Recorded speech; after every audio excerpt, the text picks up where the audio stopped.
અયોધ્યાના ભવ્ય રામ મંદિરના ગર્ભગૃહમાં નહીં હોય સીતા માતાની પ્રતિમા, માત્ર બિરાજશે રામલલ્લા।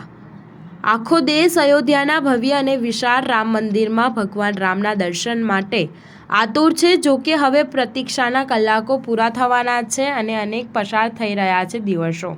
રામલલ્લાના અભિષેક માટે કરવામાં આવેલી અદ્ભુત તૈયારીઓ સંબંધિત નવી માહિતી પ્રકાશમાં આવી છે। દરેક જગ્યાએ રામ મંદિરની ચર્ચા થઈ રહી છે। 700 એકરમાં બનેલું રામ મંદિર આ દિવસોમાં ચર્ચામાં છે।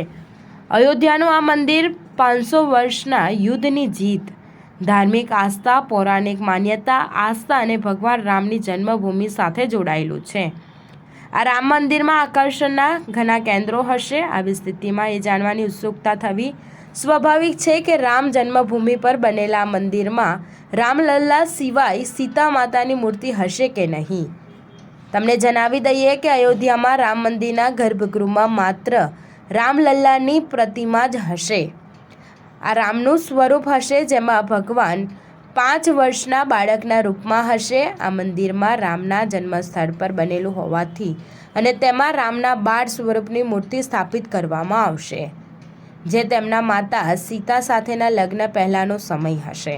તેથી આ મંદિરના ગર્ભગૃહમાં માત્ર રામલલ્લાની મૂર્તિ જ રહેશે, તેની પૂજા કરવામાં આવશે। સ્ટાર ન્યૂઝ 7 હંમેશા સચ્ચાઈની સાથે।